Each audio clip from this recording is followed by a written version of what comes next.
Welcome to the culture right here on the Black Star Network, folks. Welcome. We got a great show for you. First and foremost, let's talk about Deshaun Watson. The NFL has made a decision about what to do with the superstar quarterback in light of his sexual misconduct violations. We'll break it all down, but more importantly, we want to get your reactions to the new sentence of Deshaun and what his suspension is going to look like and what it entails. So get ready to hop on and be a part of that conversation. Also, we're going to be checking in with national correspondent for the Griot, Ashley Banks, to give us some updates about a couple of those unique stories, including what Ben Jealous is doing to get black men out to the polls. We'll have a conversation with her about that effort. Later, let's talk about what Lisa Kudrow has said about Friends and why some people are just upset with the Friends star who said that white people, that the writer of Friends can't talk about or really speak or express the experience of black people.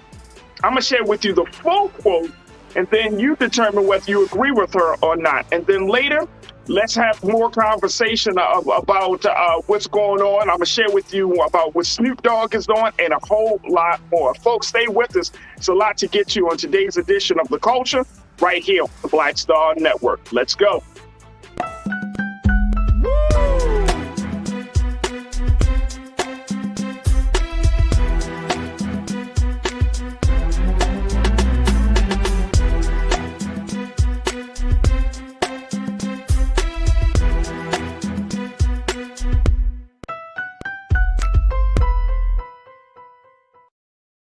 Folks, welcome to the culture right here on the Black Star Network. So happy that you can join us on this fantastic Thursday. Happy Thursday, folks.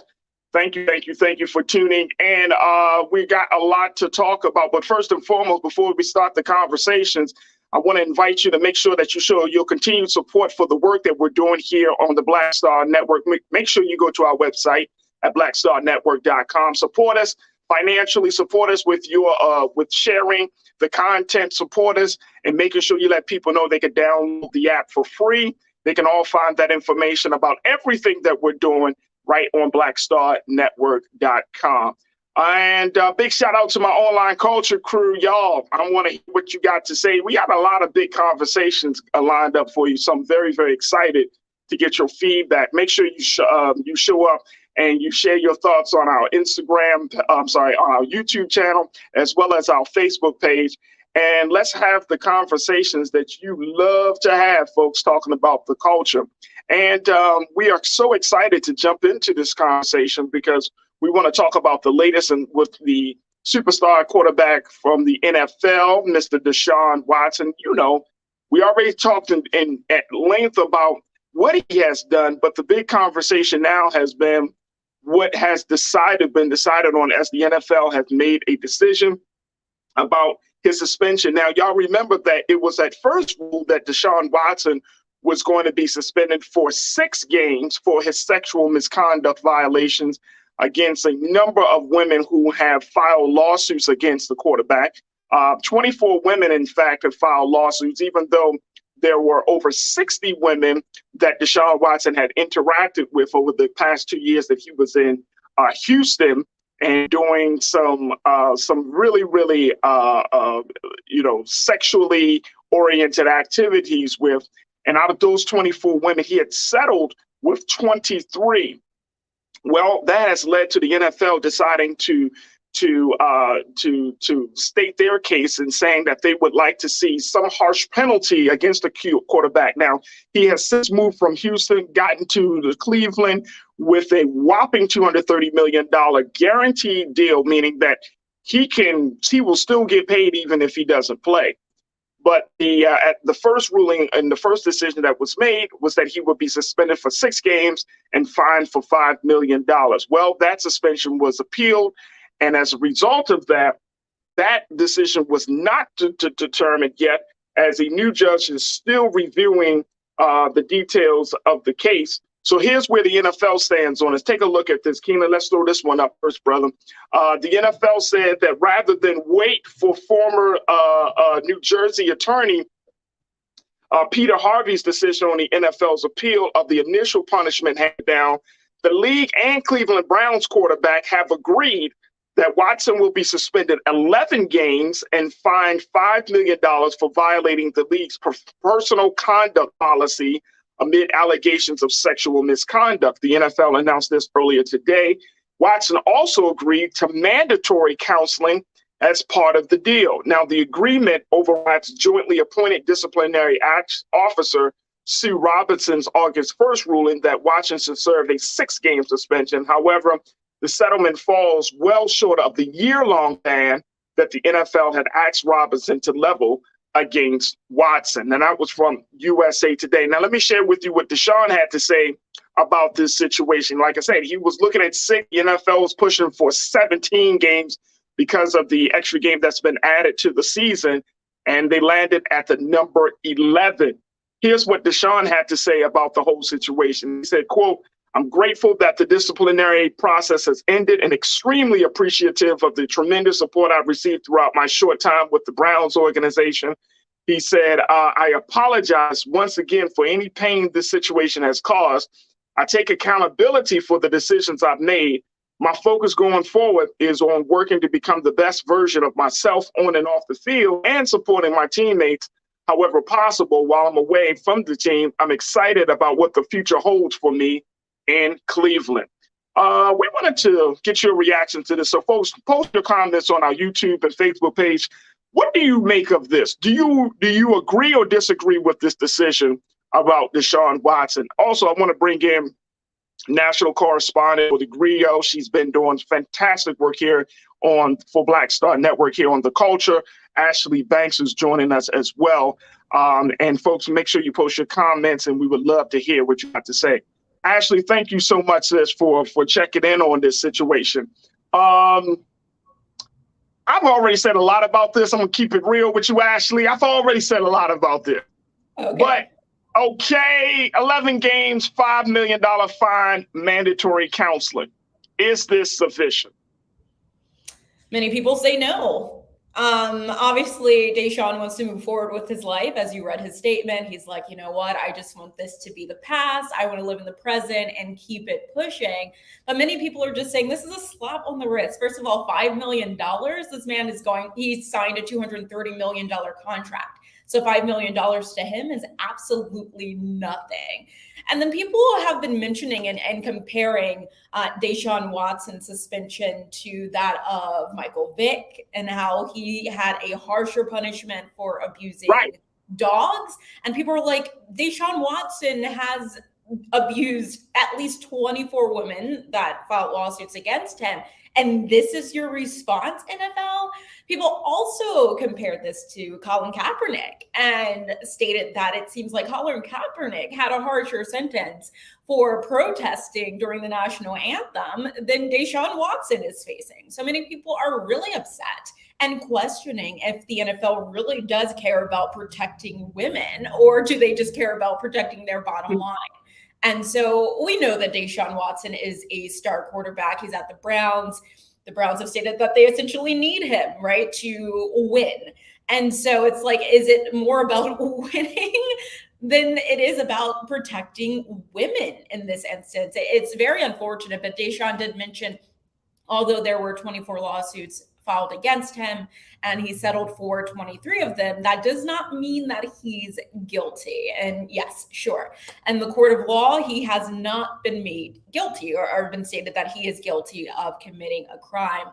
But that doesn't mean that he didn't commit this, right? And it doesn't mean that these things did not happen.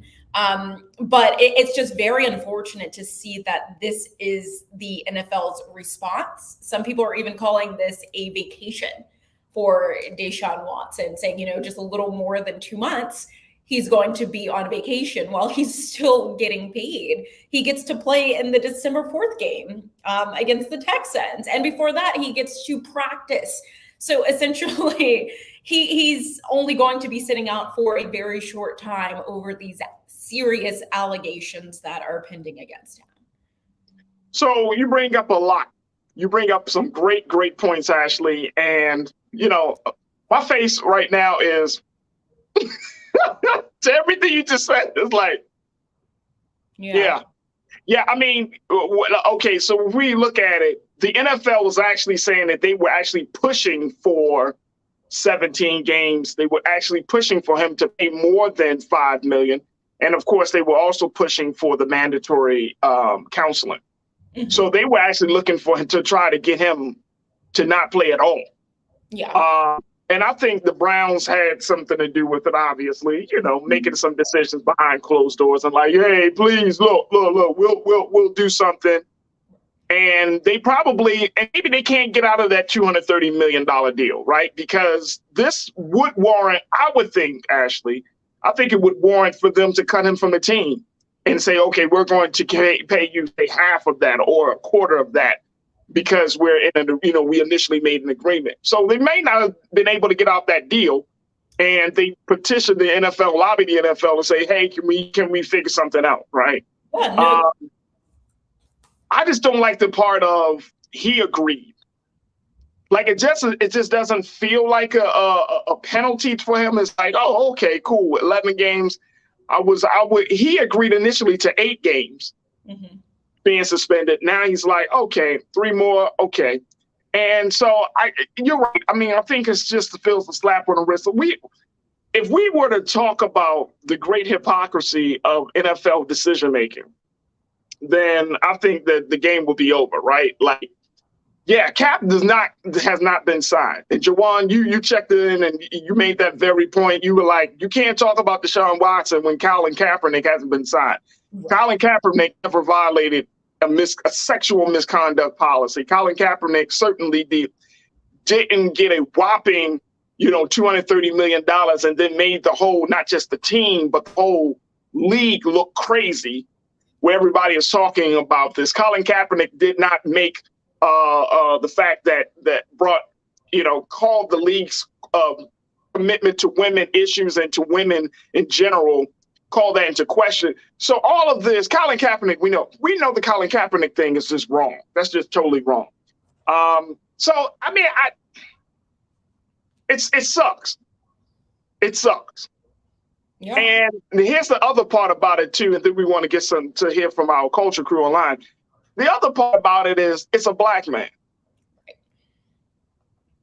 You know what I mean? So by it being a black man who it probably in other circumstances, if it was a white male, we know what's happened like with Ben Roethlisberger, then there would be, but now this causes a lot of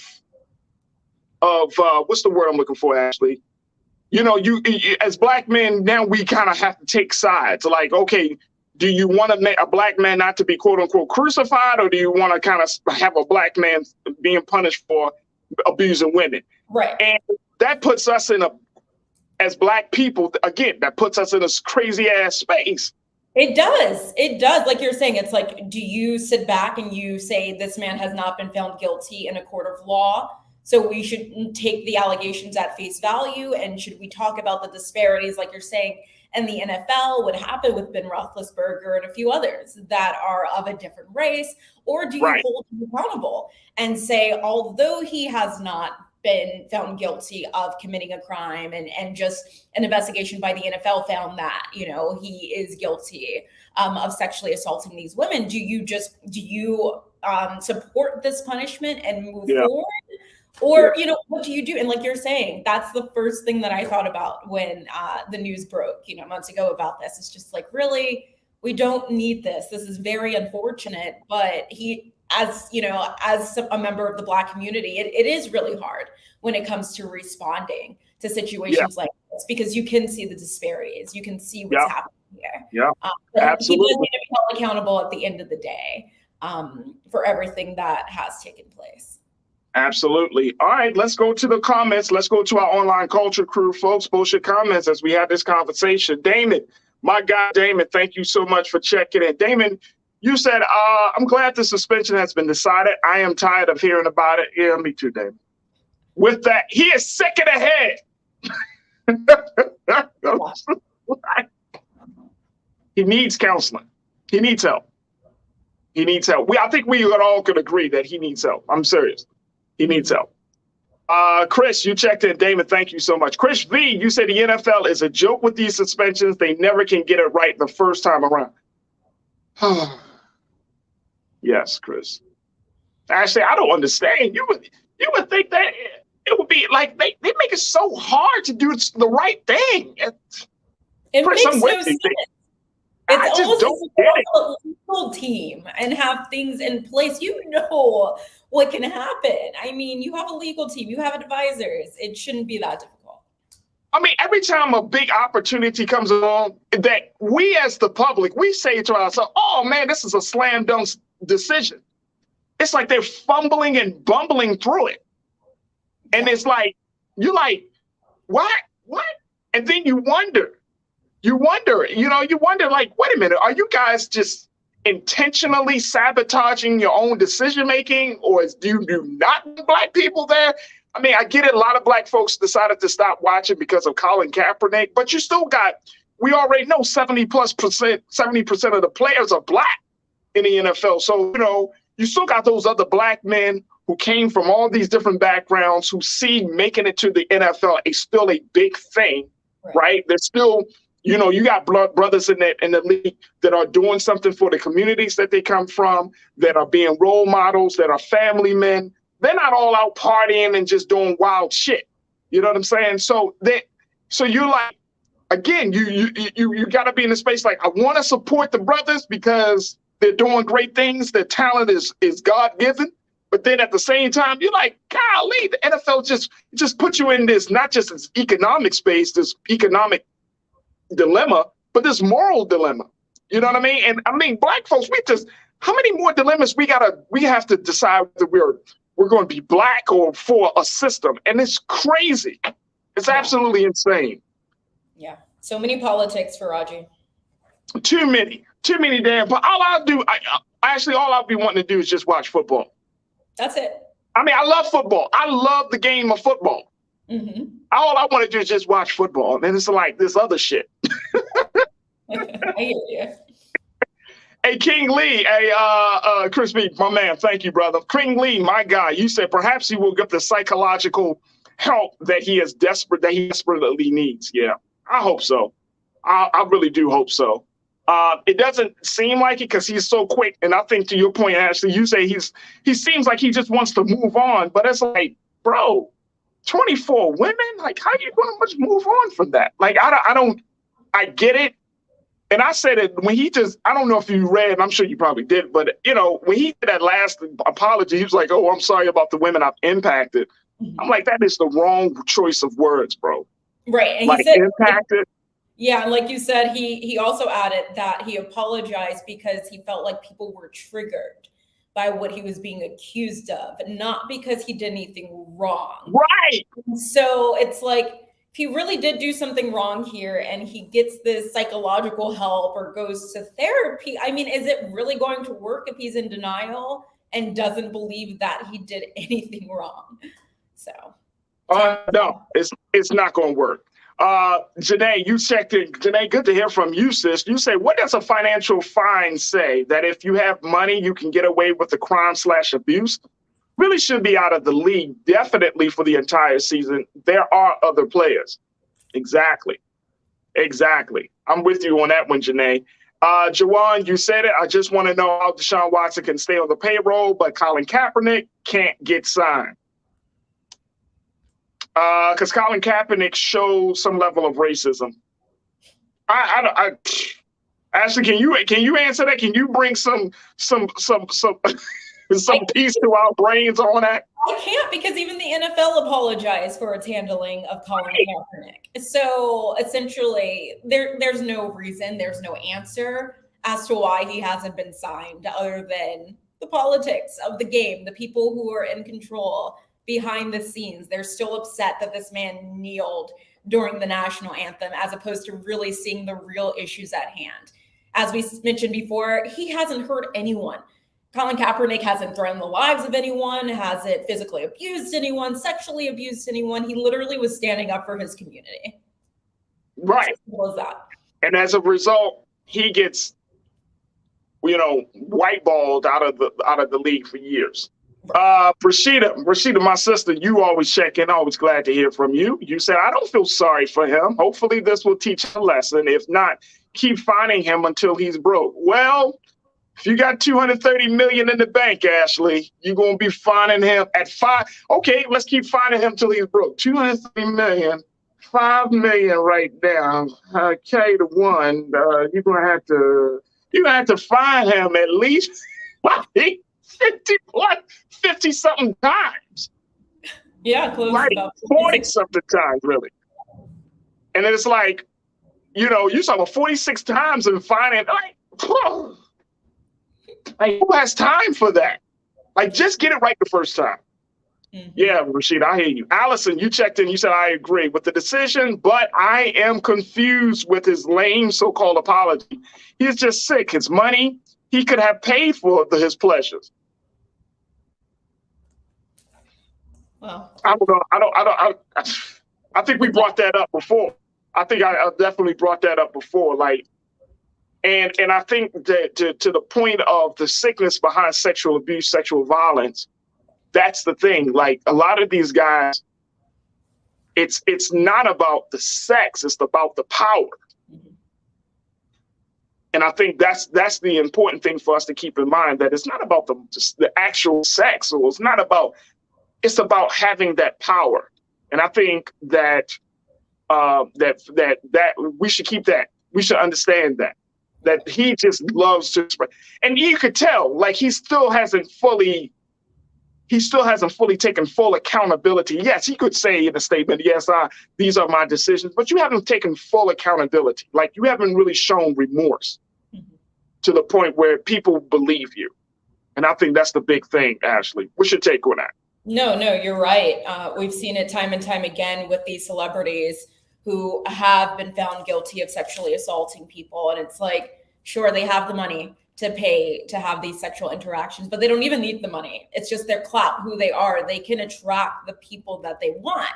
Like you said, it's really just about power, being able to control people, knowing that they can get people to do whatever they want at any given time. It's a sickness.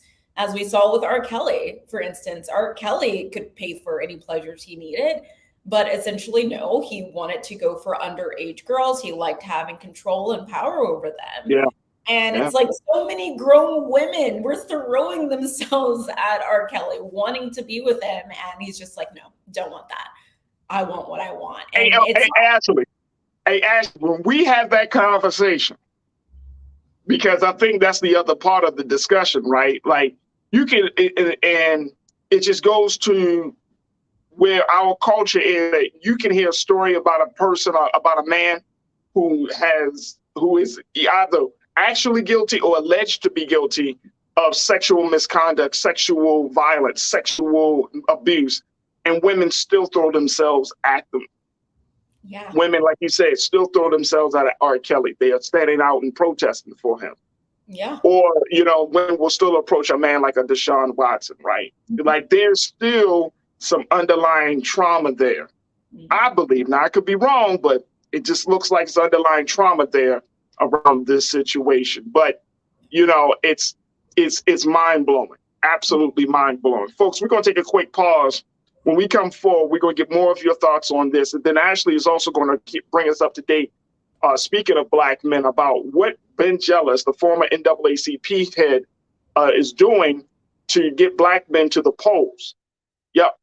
In a midterm election year, as a very pivotal election year, how will black men show up at the polls? We'll have that conversation. And of course, we want to hear from you. So stay with us. That's coming up here on The Culture, right here on the Black Star Network.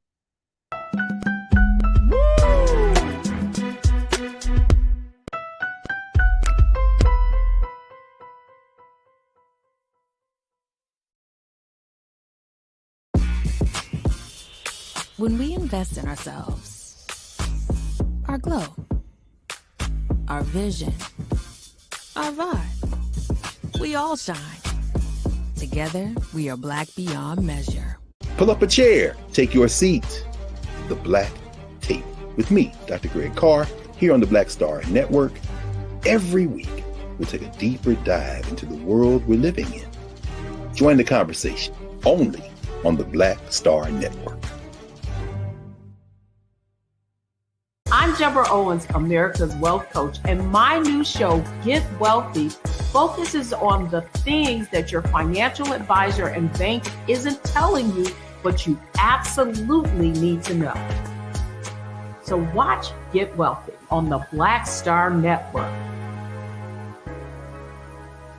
Hatred on the streets, a horrific scene, a white nationalist rally that descended into deadly violence. White people are losing their damn minds. An angry pro-Trump mob storms the U.S. Capitol. We're about to see the rise of what I call white minority resistance. We have seen white folks in this country who simply cannot tolerate black folks voting. I think what we're seeing is the inevitable result of violent denial. This is part of American history. Every time that people of color have made progress, whether real or symbolic, there has been what Carol Anderson at Emory University calls white rage as a backlash. This is the rise of the Proud Boys and the Boogaloo Boys. America, there's going to be more of this. There's all the Proud Boys, guys. This country is getting increasingly racist in its behaviors and its attitudes because of the fear of white people. The fear that they're taking our jobs, they're taking our resources, they're taking our women. This is white fear.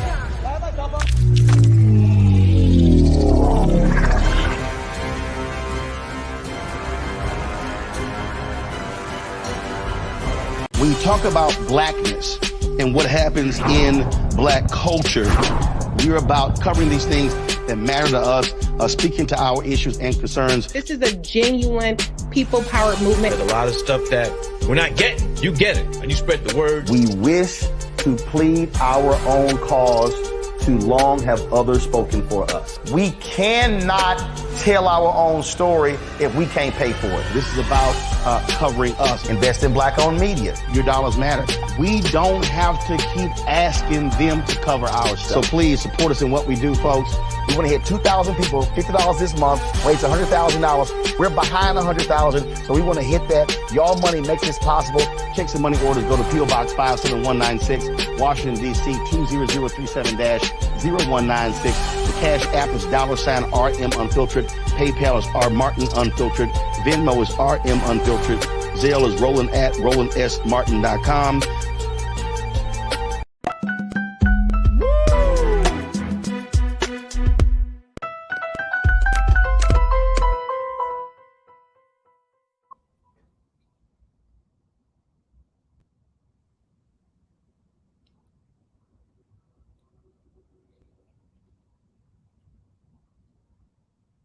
All right, folks, welcome back to The Culture right here on the Black Star Network. As you saw, we need your support. So many great things are happening here at Black Star Network. So we want your full support and we want your attention, because trust and believe, you're not going to get these type of conversations anywhere else. So make sure you continue to show your support for Black Star Network at our website at blackstarnetwork.com.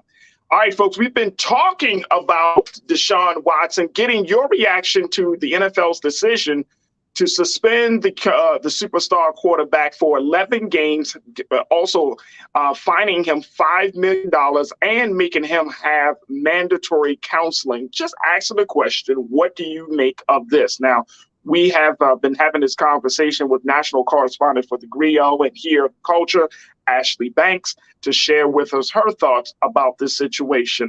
Ashley, I just want to take a couple of more comments from our online culture crew and get some words from you as well.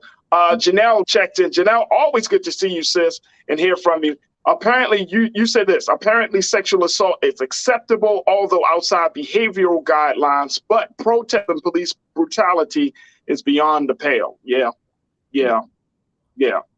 I mean, it's crazy, you know, that, and again, this is why this being in this moment, having a conversation about this situation is just so crazy, because now you for those who may not be as in tuned or as conscious, Ashley, they're like, yeah, well, I mean, if the NFL, like, it just sends the wrong message. Sexual assault is cool.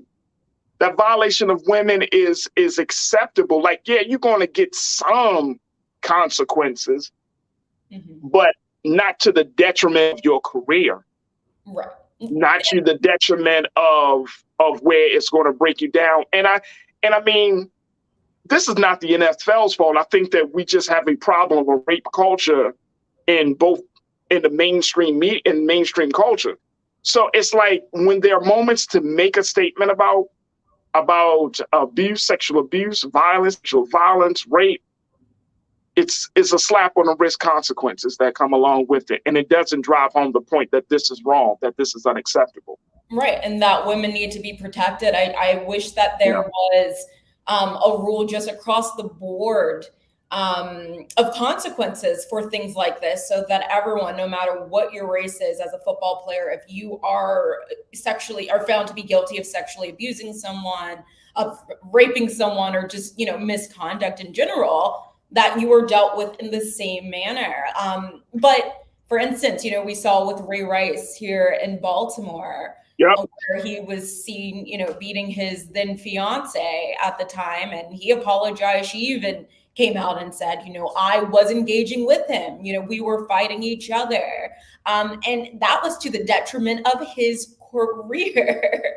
And it's like, now we're seeing Deshaun Watson, where once again, just a slap on the wrist, where he gets a couple of months off and then he's back on the field getting paid these millions of dollars. It's just unfortunate to see what's happening here. Some people, it's a detriment to their career. Other people, it's just like, okay, well, it happened and let's move on. And so, it's just not right. Crazy.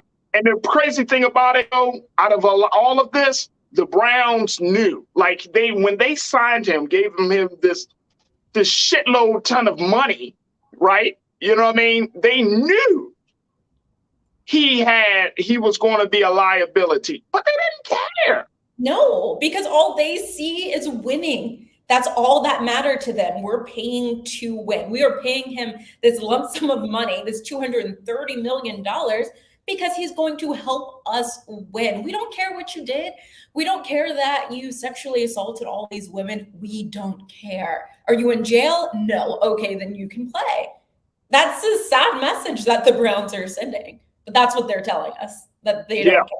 So. Yeah.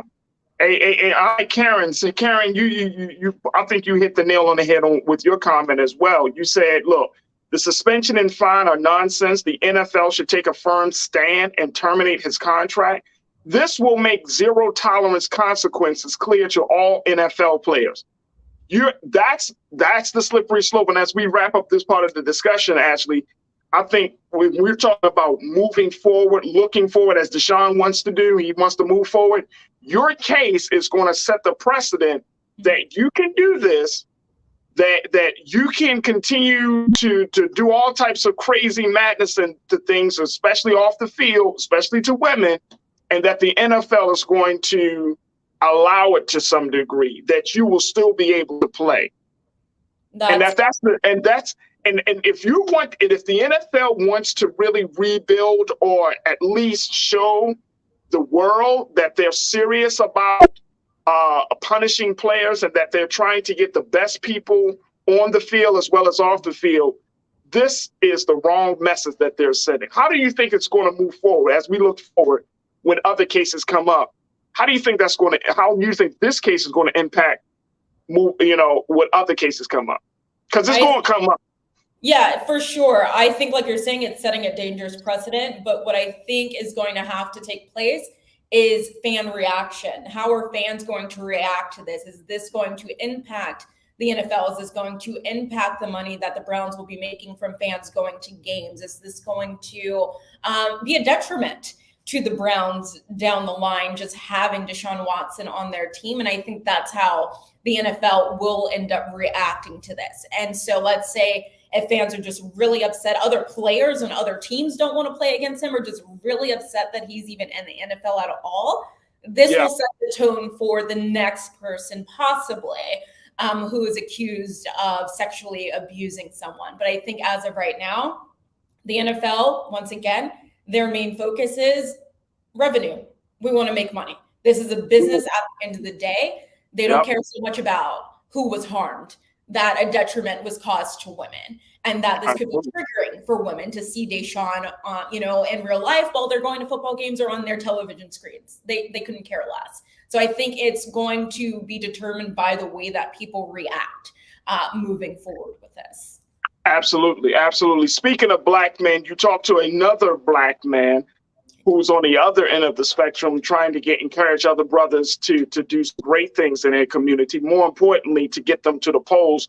Let's talk a little bit about with the former NAACP president, Mr. Ben Jealous. He's also a former gubernatorial candidate as well for the Democratic Party in Maryland. But he had he started an organization, and he's focused on getting black men politically engaged. What's that about, Ashley? That's correct. So Ben Jealous, he's now the president of the People for the American Way. And in 2020, he launched the Defend the Black Vote campaign in order to tackle voter suppression and to just get rid of misinformation. He says those things are the cause of why black men are less likely to vote. He says black men vote less than black women and, their white counterparts. And that's just due in part because they're being fed information that discourages them from voting. He told me that through researching and conducting interviews with different organizations, he found that in 2016, Donald Trump and his campaign targeted 3 million black men, fed them misinformation. And for those who were on the fence about who they were going to vote for, whether it was going to be him or Hillary Clinton, through the disinformation campaign, it caused those black men to either not vote at all or vote for him, causing him to win in that election. And so Ben Jealous is aiming to stop that. He wants to make sure that black men are being heard because their voices do matter, right? Everyone's voice matters, but he wants black men just to know that their voices matter. And so what he's been doing for the past couple of years, he's been sending text messages to black men, basically holding meetings and just finding a way to be on their level, to understand what issues are plaguing them in their communities, and to help that translate to them casting a ballot. I know, Farajii, you've spoken to probably plenty of people who will tell you that voting doesn't matter, that the system is rigged. Why am I going to cast a ballot? Nobody cares what I have to say. It's not going to change. Politicians tell you what you want to hear, and then once they get in office, they do something else. And yes, we have seen that. We have definitely seen that. But Ben Jealous has stated that you're not going to lose anything essentially by casting a ballot. Maybe a couple minutes casting your ballot, but he was like, it's better to cast your ballot and to hope for the best than to just sit back and watch everything fall apart. And so what he's doing is just trying his best to explain to people that if you don't like your settings, if you don't like what your politicians are doing, then you get out there and you try to fill those roles. Because if you have a passion for helping your community, if you have a passion for making your community better, don't just sit back, stand up and do something about it, because there are others who feel the same way that you do, and they need someone who's going to take charge. And so what he's doing is, I think, a really good thing for black men, for the black community. And he's very passionate about stances. I know. I have had the opportunity, and I'm glad that you brought our attention to this, because I've had the opportunity to talk to Mr. Jealous on a couple of occasions. I remember when Freddie Gray happened. Matter of fact, funny story, when Freddie Gray happened, Brother Rowland came to Morgan State University, and he held a big town hall meeting, and I was on the panel at that time, and Ben Jealous was sitting right next to me. And so we started talking about police brutality issues and reform a little bit during the course of that, and then a little bit after that. So, I definitely know he's passionate, and this is fascinating to me, Ashley, just because, what was one of the big reasons why black men, for example, why we aren't voting, or why those 3 million black men decided to vote for Donald Trump, who has a history of bias and prejudice against black men. Right. I just don't understand. I don't think. Now, here's what you mentioned that I talked to people who talked about voting not being important. And I've heard that. I've also heard from black men that they can get past some of Donald Trump's biases. Because, quote unquote, they always say this, BS, he's good on economics. I don't know how that happens, considering he got a bankruptcy record longer than anything. But they say he's good on economics. And I think that Donald Trump, as crazy as it sounds, appeals to the manly man. He's like a come in the room, take charge, a personality type of guy, right? That's just like, regardless of what you think, regardless of how you feel about me, I'm going to make a decision that's good for me. And I'm a manly man. And I've actually heard black men say that, like this type of view of the former president. And I'm like, that seems to be very weird to me. You and me both, Farajii. And I think what is coming across, I mean, as we know, Trump is rude. It's not being a man, he's rude.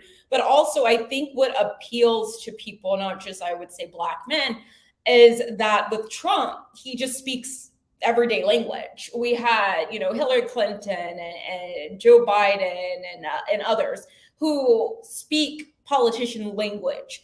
I think because former President Donald Trump, he just speaks your everyday language. He can relate and appeal to people. And so maybe that's what it is. But at the same time, if you really paid attention to his history, paid attention to his lifestyle, you would know that Trump may know something about the economy. He doesn't know much, but he may know a little something about the economy, but he's not looking out for the pockets of black people. That's the least of his concern. He's not looking out for your pockets. He's looking out for the pockets of the rich. And we're not talking about the black rich. We're talking about the white rich and just himself in general. And so it has been interesting in recent years. I've come across black people, not just black men, but black women, who did come out and support Trump. And I think it's because they were also being fed misinformation. They were seeing things online, on Instagram. There's so much, fake news out there. Right. And taking it at face value. And that's not what it is. Trump has never been for black people and probably will never be for black people. And I don't think he will be, but I think that might be one of the Democrats' issues. And I know you got to hop off, but I think that might be one of the Democrats' issues, is that you want to put men before other men that men can respect, right? Especially black men. I mean, we love and we respect Barack Obama, but to some black men, he's not strong enough. He's not the quote unquote the manly man type, right? And he probably couldn't be. I mean, being a black. I don't know, and I'm just talking about just the persona, because I think that if you're a manly man, if you respect your wife, take care of your family, you know what I mean? You serve your community. These are the things that make up manhood. So I think that to this point of what the work Ben Jealous is doing is important, because manhood it includes you thinking beyond just yourself. Right. It includes you thinking about the state of your community. It includes you thinking about the state of the country. I mean, there's just so much. And I think that if we really think about it, these values that we have and this view that we have probably, conflates with how we're voting. And I think it's interesting. It's very, very interesting. Sandy, you checked in. Good to hear from you. Sandy, you said, quote, complaining is rampant in the community. Yes, lots of talking, and no one wants to be fearless to run or help change the politics in their area. Yeah. And then Mike, you checked in and said they vote less because they lack representation where it matters within the party itself. The Democratic Party affirms the black political set through black women, disregarding black men's interests. So that's a big part of it. Ashley, I know you got to go. I always appreciate you, and I thank you so much for your insights and your reporting. We'll certainly bring you back on, but how can people read your article about Ben Jealous? For sure. So be sure to follow me on Instagram and Twitter at Ashley M. Banks. You can also check out my articles at thegrio.com. Absolutely. There it is. Ashley Bank, national correspondent for The Griot, hardworking journalist. and she is an aspiring. She's working through it, folks, to get her degree in law. So we're looking forward to some great things from Ashley Banks. Thank you, Ashley, for being on the culture. We truly appreciate it. Thank you so much, Farajii. Folks, you're welcome. Folks, I just want to take a quick moment to acknowledge that, and maybe we should have more discussions about this and, over the next few days or the next couple of weeks, especially as midterms come up, folks, that Black men may, brothers, for y'all watching, I would be interested to see and hear from you what is driving you to the polls. Outside of history, we understand that part of it. But I think that this might be one of the missing parts of the conversation about Black civic engagement is how do you have a candidate that's going to speak to the strength, the aspiring strength, the ongoing strength, the strength of Black men. A candidate that is going to speak to that. Yes, you can have the family and all of that, but I think men want to see other men in positions of power. And I'm not trying to be misogynist here, folks. Don't trust and believe. That's not the spirit I'm saying this in. But I think that that's part of why there's this appeal that I've seen from Black men to Donald Trump.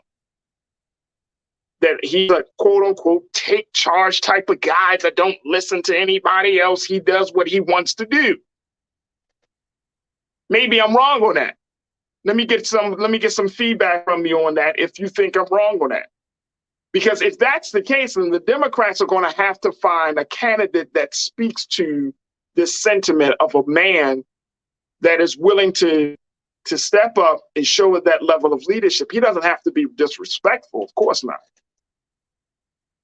But, when you look at the type of white men that follow Donald Trump, for example, I'm just using this example. When we saw footage of Brother Roland's new book, White Fear, right, and you see those type of men, these are guys that are like, I'm not trying, but they come across as being your prototypical guy that's going to go out and he's going to do what he wants to do, and he's going to, very traditional, old school. I could be wrong in my analysis, but I'm thinking why we don't come to the polls that much. Robin, you checked in. You said, Farajii, you're a manly man. I thank you. I appreciate that, Robin. The way you go hard on defending women is what we need to see more. Well, I appreciate that. But here's the thing. I'm surrounded by women, starting with my wife. I have a daughter. I'm surrounded by women. I was taught a certain way. I have aunts. I have women around me who share with me when I'm thinking crazy or when I'm on the right track. So, you have to, and I think as a man, that you should have a healthy circle of women who can check you and respect you, but also will guide you. You know what I mean? I think that's important, especially if you're a man in front of other men and women. So you got to have a healthy way. So Robin, I appreciate that, but that's my politics is based upon who I was blessed to be surrounded with. So that's important. Let's see. Sophia, you checked in and said, again, education. What the F is manly man? This needs to be defined so we are all clear of each other's expectations. Well, I'm using that term, Sophia, just very simply, meaning that, you have this A-type man, right? A man who, and I'm talking about traditionally, we are in a space, and if you think about it, we are in a space where the culture is now redefining what it is to be a man, right? A man. What is manhood? And we don't have enough time to talk about it today, but I'm using that term to just bring home the fact that you have a certain type of man that is able to make a definitive decision, a man who is able to guide, a man that is able to protect, whether it's his family, whether it's his community, whether a man that has self-control. These are the elements of manhood, right? So that means that it doesn't matter what your physical stature may be. I always tell my son, you got to learn how to think, because your physical stature is certainly one is important, staying healthy, being physical, but it's this. Because when things really when you get into a trial, that's what's going to be able to carry you through. So we're talking about that elements of that. Janae, you check, and I appreciate that, Sophia, for checking. I mean, we'll have more conversations, but I'm just using it as a term that, as a way to get us to think about the traditional way that we often see men. Janae, you say the fact that we still have to beg people to vote is how Herschelized people are. It's about numbers, majority that moves the needle, but we fail to be counted in that number and then complain later. Yeah. But again, here's the thing though on that, Janae. Here's the thing about it. The fact is, Black men, we know that. When Black men don't vote, when we decide that we're not going to vote, that is a vote for something else. It's not that because we're not smart enough, we're not competent enough, we're not qualified enough, we're not knowledgeable enough and all of that. When we don't vote, it's because we made the choice that no one that is presented to us meets our qualifications and meets our standard of who we want to of how we want to be represented. That's a vote. Not voting is just as much as a vote as voting. So that's why I asked the question. Well, I wonder why. Do the Democrats have a Black man problem? And if Trump says, "Oh, I can get 3 million people to his way of thinking," 3 million Black men are voting for Trump, folks, have voted for Trump. 3 million. Now, you may not know. You may think that all the Black men in your circle who you come across are all on the same page. Well, y'all Black men, y'all all part of the struggle. Y'all understand, blah, blah, blah. Black men, we vote for different reasons, right? So that's interesting. This is fascinating. So we don't have time to get into that part of the discussion, but I think it's worthy of us to do a deep dive into as to see why Black men aren't voting in the same numbers as Black women, why Black men aren't making the type of gains, not making the type of political gains as we see. Black men are being voted into office, but how many of those Black men that are being voted into office is being voted into us was voted on by other Black men? I think that's something that we need to look into.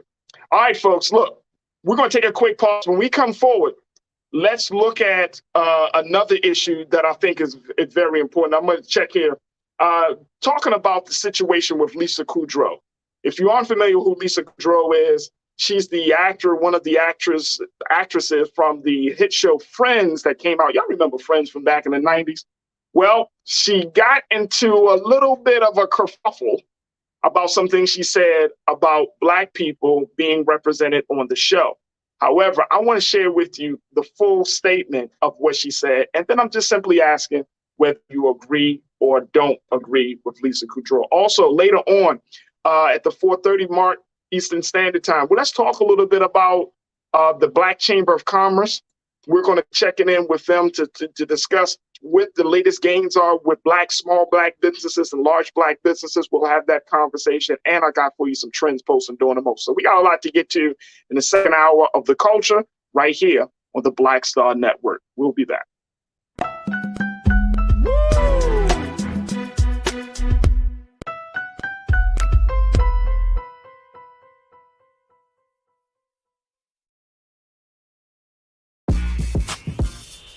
When we invest in ourselves, our glow, our vision, our vibe, we all shine.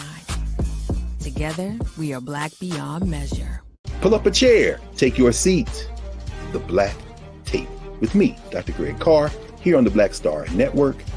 Every week, we'll take a deeper dive into the world we're living in. Join the conversation only on the Black Star Network. I'm Deborah Owens, America's Wealth Coach, and my new show, Get Wealthy, focuses on the things that your financial advisor and bank isn't telling you, but you absolutely need to know.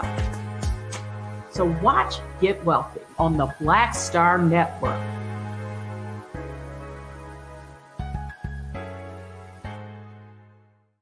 Hi, I'm Dr. Jackie Hood Martin, and I have a question for you. Ever feel as if your life is teetering and the weight and pressure of the world is consistently on your shoulders? Well, let me tell you, living a balanced life isn't easy. Join me each Tuesday on Black Star Network for A Balanced Life with Dr. Jackie. We'll laugh together, cry together, pull ourselves together, and cheer each other on. So join me for new shows each Tuesday on Black Star Network, A Balanced Life with Dr. Jackie.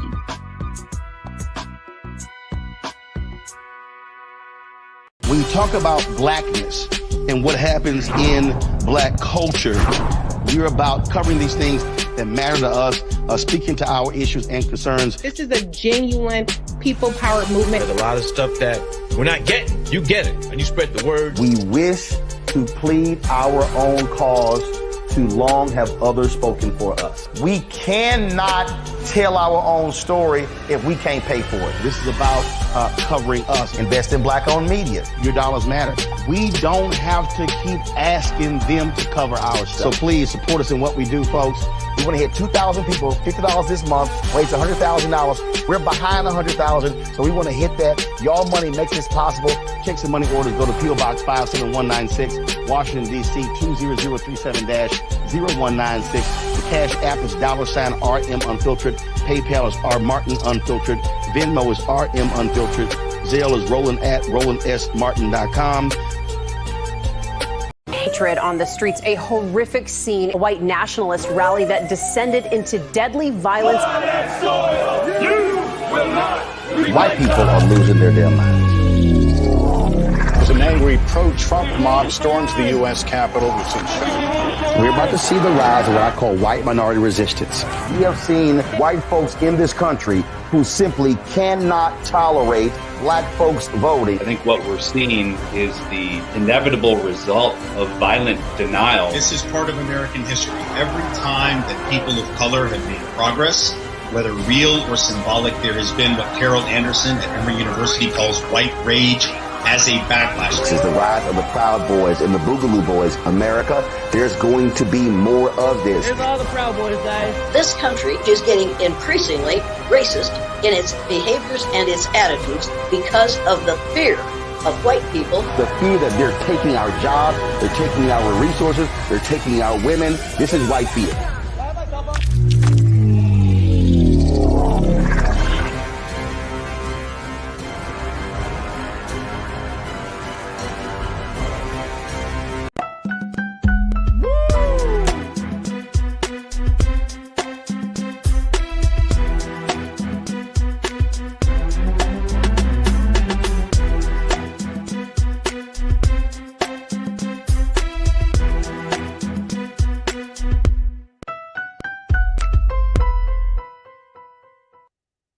All right, folks, welcome to the second hour of The Culture right here on the Black Star Network. I'm so happy that you are able to join us. Big shout out to my online culture crew, always keeping it entertaining online.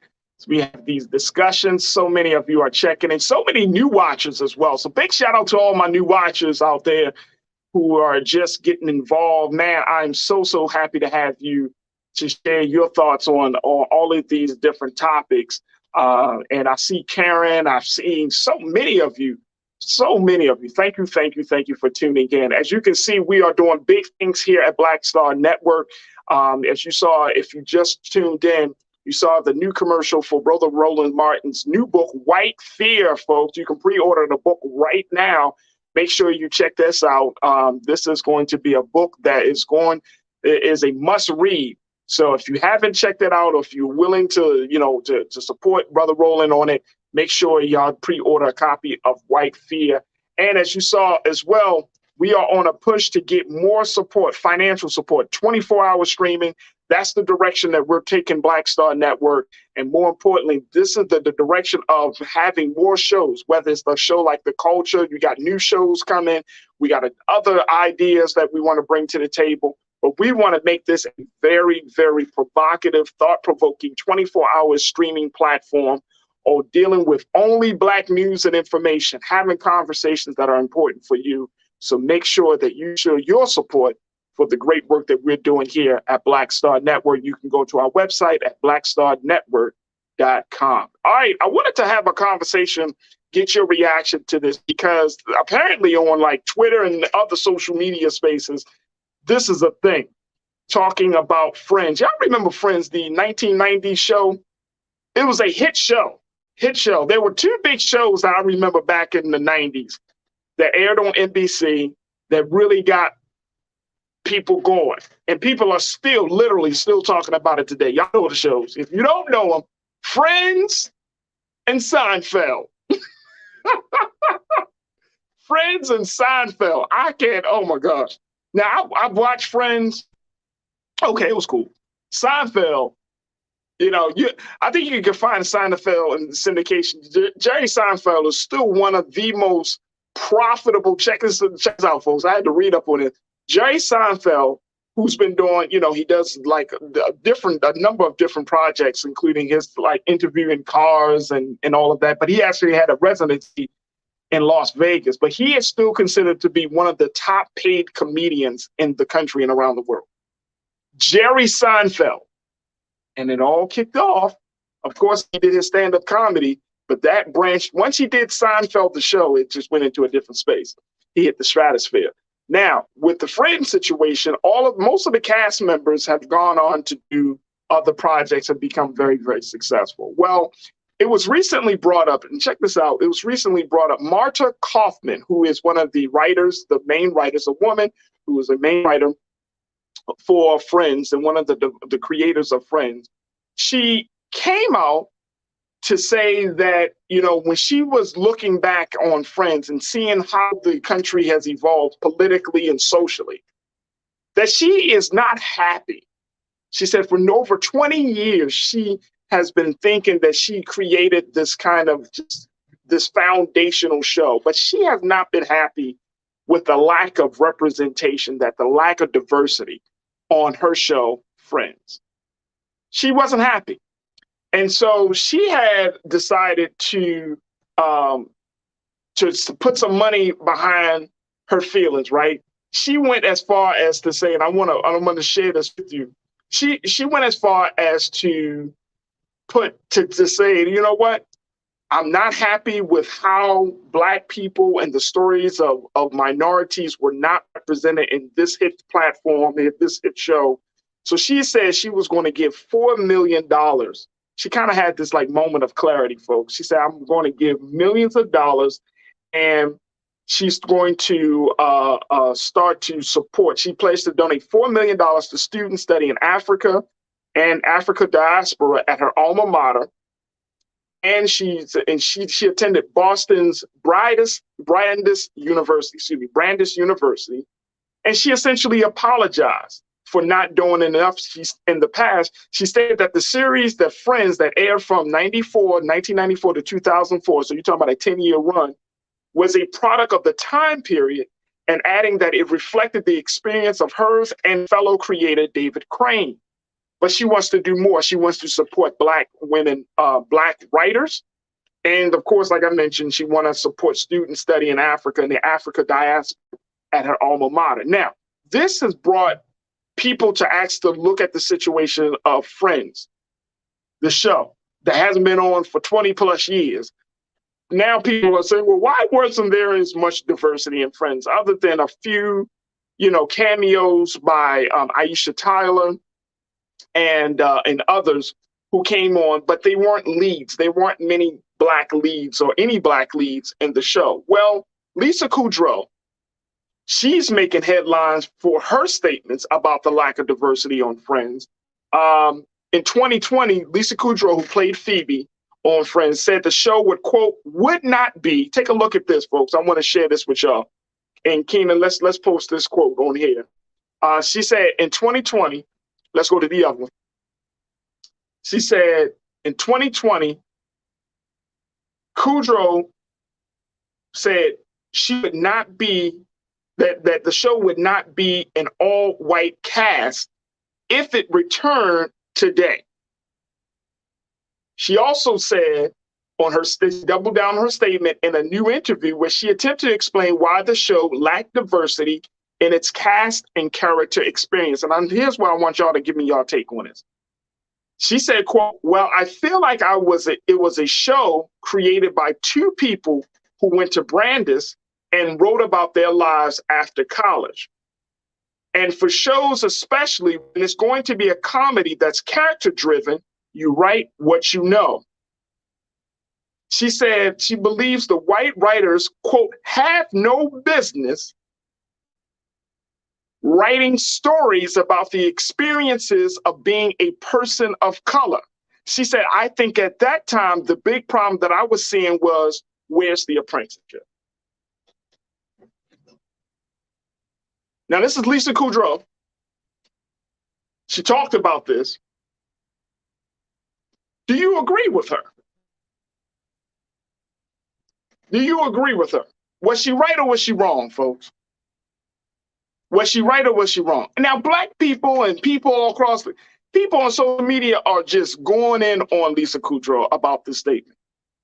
Y'all want to hear something, though? Can you tell me if I'm wrong? And let's have a quick conversation about it. I think she's right.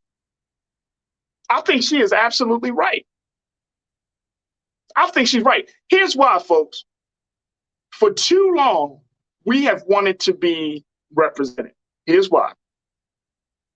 In the writer's room in Hollywood, and we're still seeing this today, Black voices aren't present. I would be offended if a white writer wrote for a Black character, because of exactly what Lisa Kudrow said, for that very reason, where she said, you can't have a person writing for an experience that they never had. And I think it's interesting that people are upset with Lisa about this, because it's like, do we really want to have white writers writing for Black characters? Let's keep it real, folks. Is that the push that we want to make, and having white writers write for Black characters? How many of us are already upset that anytime they have a movie about Egypt, Africa, mostly Egypt, because Hollywood acts like Egypt is not a part of the continent of Africa, right? So you cast white men to play these African Egyptian characters. We've seen that. We've seen that. You cast white women to play these Egyptian characters because we often believe that Egyptians are light-skinned, or they're more pale in their face. And it creates this thing like, oh no, she's Egyptian. I remember, here's an old school case of this. Elizabeth Taylor, one of the great Hollywood ingenues, right? One of the great Hollywood actresses. What was one of the big characters that she played when she was a younger actress, right? Didn't she play like the Egyptian queen? She played one of the Egyptian queens, Elizabeth Taylor. So we have this thing that I think that culturally we have to be very, very mindful of, that when it comes to telling our story, do we really want somebody outside of the community, someone outside of the culture, to tell our story? No, I don't. I agree with Lisa. You have friends, and to Marta Coleman's point, she said it was a product of that time. She was not in a mental space to consider diversity and representation. That was not the conversation back in the 90s, man. Back in the 1993, think about where the country was in 1993. Now, of course, you had cases like you had Rodney King. We had, I think the OJ case came a little bit in like 95, if I'm not mistaken. But there were cases like that. But Black people weren't truly represented. Now, on the flip side, let's look at the lack of quote unquote white representation in our shows. Some of the most famous and beloved shows that we loved in the 90s. Y'all go down memory lane with me on this one. Martin. Where were the white characters of Martin? Living Single. Right? Y'all remember that. Girlfriends. That was a little bit later in the early, I think it was the late 90s. If you go about Moesha hanging with Mr. Cooper, right? Like when you think about some of these shows, right, as a result of Friends being the powerhouse show that they had, then you had these other shows where they spoke to us, that spoke to our culture, to our community. It had Black characters. But guess what? How much you want to bet? How much you want to bet that you had a lot of white writers in the writer's room, writing the scripts for these characters? Folks, join me. Join me. So many people are checking in about this. Do you think that what Lisa Kudrow had to say was wrong or what? Let's see. All right, Janelle, you kicking it off. Let's get to your thoughts. You said Kudrow tried to excuse it as the writers just didn't have any Black friends experience. They could have rectified it by diversifying the writing teams like shows like Saturday Night Live did. It was unheard of. Yeah. But you got to also think, going back to Lisa's point, Marta Kaufman didn't have that perspective then. I mean, again, we had big pivotal moments of Black and white issues, but it's just the country wasn't in the different space. Think about it. What is this? 2022. So you're talking about 30 years ago, folks. 25, 30 years ago. We were in a whole different space. We weren't talking.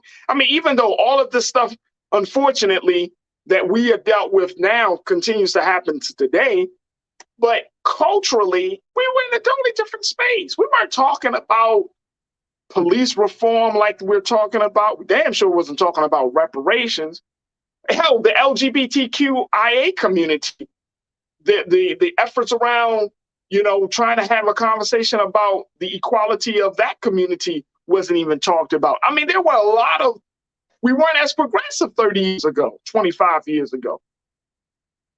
We just weren't that progressive. Chris, you checked in and said Friends just stole the show idea from Living Single. Maybe. And I've heard that. I've heard that. But this is Hollywood. They steal ideas. Yo, this is Hollywood. Hollywood will take a story and run with it and deal with the legal issues later. That's just the nature of the game.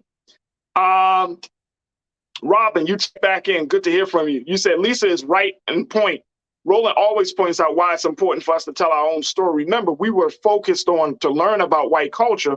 Whites never had to learn about Black culture. Bing bong.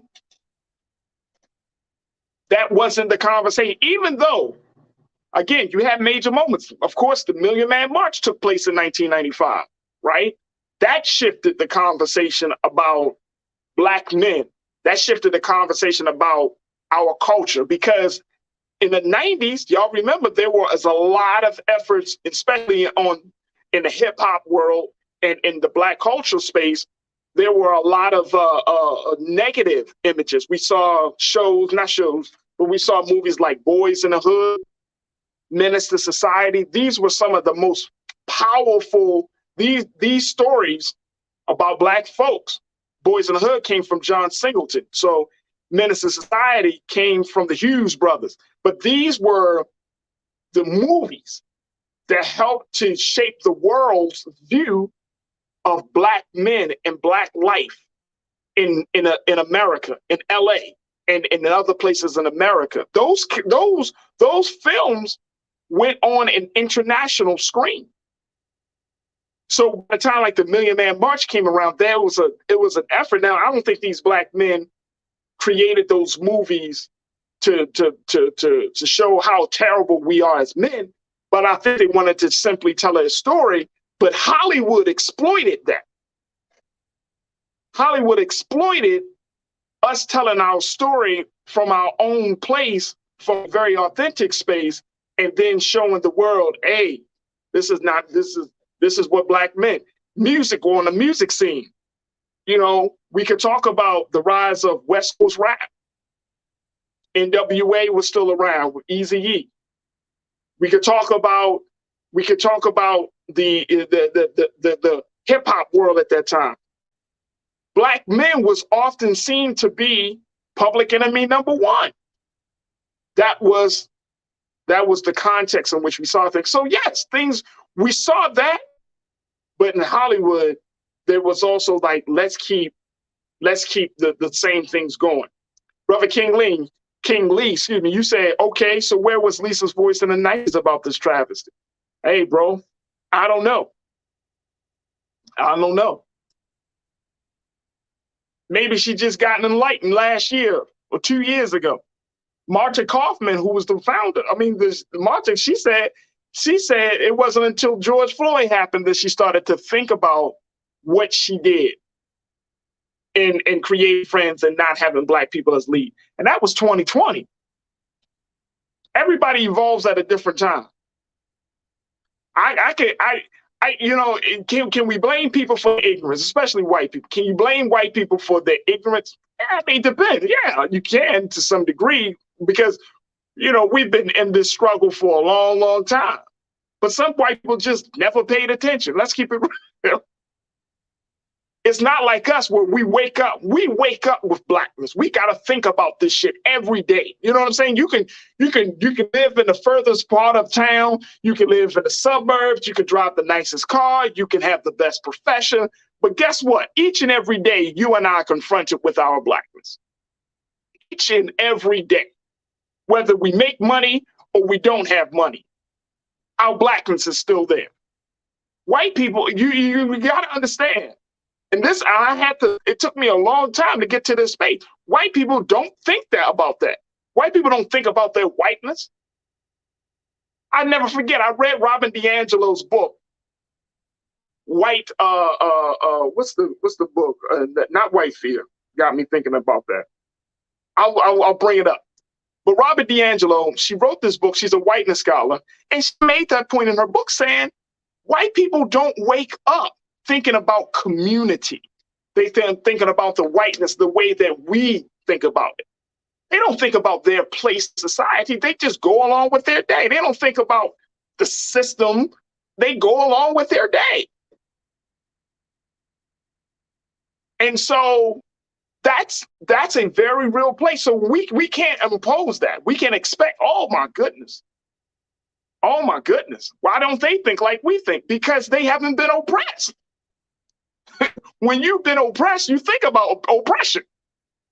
When you're the masters, you're not thinking about oppression. You're thinking about your own life. Tell me if I'm wrong. Y'all tell me if I'm wrong, man. Tell me if I'm wrong. Janelle. Oh, let me go to, we got Janelle. Let's go to McCole. McCole, you checked in. Good to hear from you, McCole. You said, what did Lisa Kudrow say that was wrong? No lies detected. They should not be writing about a culture they don't know about. Facts. You know what? I'm cool with that. I can't write about if I was a writer, I can't write about the experiences of a Latino brother. I can't do it. It's a slap in the face to try to write about somebody else's culture, but not and have them in the room at the table. That's a slap in the face.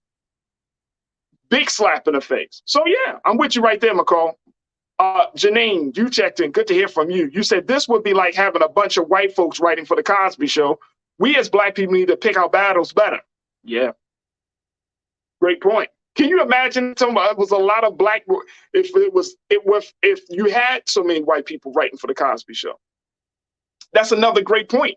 Let's look at the Cosby Show, right? One of the big reasons why the Cosby Show was such a huge show, not just because, and we talked about this, not just because Cliff and Claire were doctors and lawyers respectively, but because they talked about Black culture in a way that you could be proud of it. That's what makes the story of Bill Cosby so sad, because he really did shine a light on Black culture, Black art, Black history. I mean, Black people learned a lot from the Cosby Show. We've gained from that. And that was on a major platform of NBC. So it was huge. That's why Cosby Show was just such a groundbreaking phenomenon. It was huge. It just broke barriers. And it was lucrative. It wasn't just like a small show. It was like white people watched the Cosby Show. You know what I'm saying? America watched, and now, you know, we when we talk about Bill Cosby, we say America's dad. I mean, it was just that such a big production. And money was spent on it, and the messaging was, be proud of your Blackness. That Black people can be middle class and upper middle class, and we can have our history, and our families are tight knit. You saw the grandfather and the grandmother, and you saw the various generations. I mean, that's powerful, man. That representation was powerful. Nisa checked in 1971. All right, real quick, Nisa. You said, why wouldn't Friends still be all white today? Hollywood writers are still obsessed with skin color and live in, I guess, YouTube bubbles. And the Black people in TV are white adjacent, read as biracial or fair skinned. Yeah, that could happen, but I don't think it would. I don't think it would. I think there would be a number of people on Friends. I think you would have a friend that's probably a part of the LGBT community. I think it would be a mixed mind. There's a show right now that everybody is talking about called A League of Their Own with Shantae Adams and some other dynamic women. You know what I mean? The baseball show, it comes off of the movies based on the movie that Tom Hanks was a part of. Tom Hanks and what's the other sister, the other woman? Man, I forgot their name. But y'all remember the baseball film. And this show is a different take on that initial story. But you have Black women, they talk about LGBTQ. It's just more diverse. So yes, Nisa, it could happen that way, but people would automatically, if Friends were to come out with a reboot today, you would definitely have a Black friend. Well, probably a couple of them. Definitely have a Latino. You definitely have somebody from the LGBTQ community. Like, it wouldn't be a totally different thing. Lisa Fayas, you said Egypt was a superior civilization to Rome that day. They had a superior library and were expert mathematicians. Right. And they were Black. Yep, they were Black, Lisa.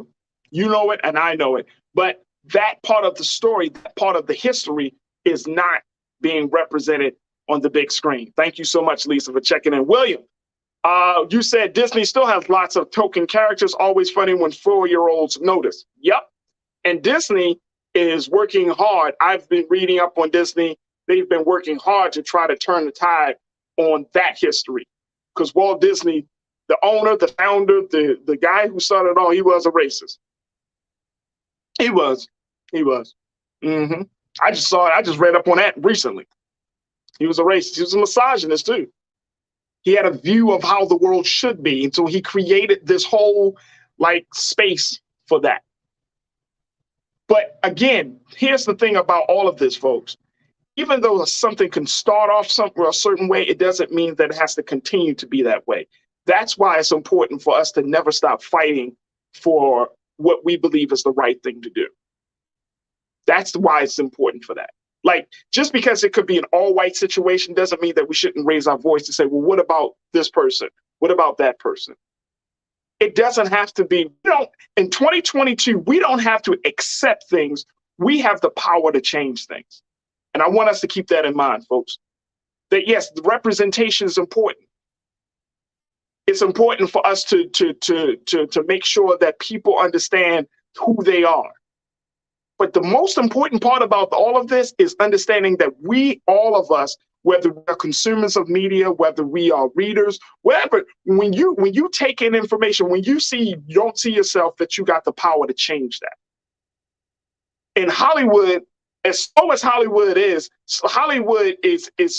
trying in some cases to turn the tides, and we have been talking about this. This is one of the big conversations that we've had on the culture, that Hollywood is trying to create spaces, but it may not be trying fast enough. It may not be trying hard enough. But that's why for those of us who are watching films, TV, taking in all of this media, that we say, you know what? No, it's not acceptable. It's not acceptable. And call people on their BS. Call companies on their BS. Because guess what? We are in a whole different space. This is not the 90s. This is 2022. You got all these people living in this country. You got all of this brilliance. People can write their own stories. People can speak from their own personal experiences. And just because a Black person or Latino person or LGBTQ person wants to talk about their experience doesn't mean that the experience of white people should, oh my God, they're trying to take over. No. It's just that we haven't been heard. We haven't been seen. And guess what? Guess what? That's the time we're living in. So I appreciate all of you for being a part of this conversation. We got to take a quick pause. When we come back, folks, I want to share with you some of the great work that's being done by the U.S. Chamber of Commerce Foundation, where we're going to be talking to the executive director, Mr. Lawrence Bowdish, about the open grant program for Black businesses and Black organizations. Let's talk a little bit about that, where we are with that. So let's continue the conversation right here on The Culture on the Black Star Network. We'll be right back.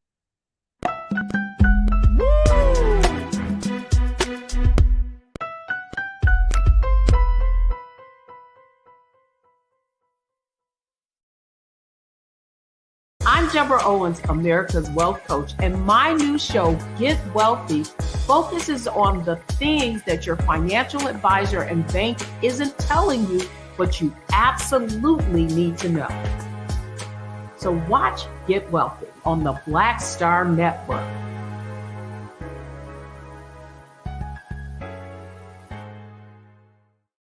When we invest in ourselves, we all shine.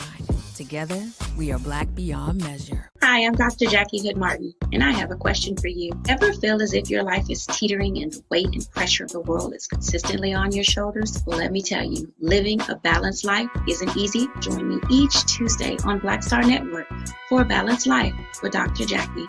We'll laugh together, cry together, pull ourselves together, and cheer each other on. So join me for new shows each Tuesday on Black Star Network, A Balanced Life with Dr. Jackie.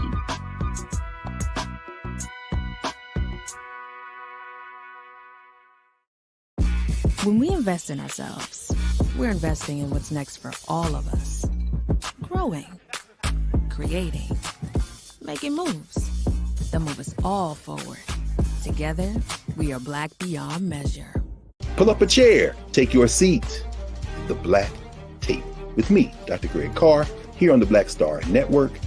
Every week, we'll take a deeper dive into the world we're living in. Join the conversation only on the Black Star Network.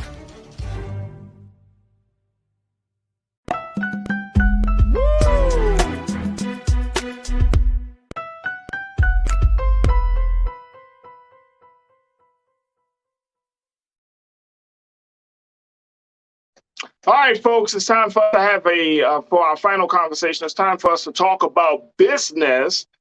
And we're very, very excited to have our next guest on to talk about what the U.S. Chamber of Commerce Foundation is doing to support and back Black businesses here in the United States. Now, on Monday, folks, there is the Coalition to Back Black Businesses will launch its 2022 to 2023 grant program.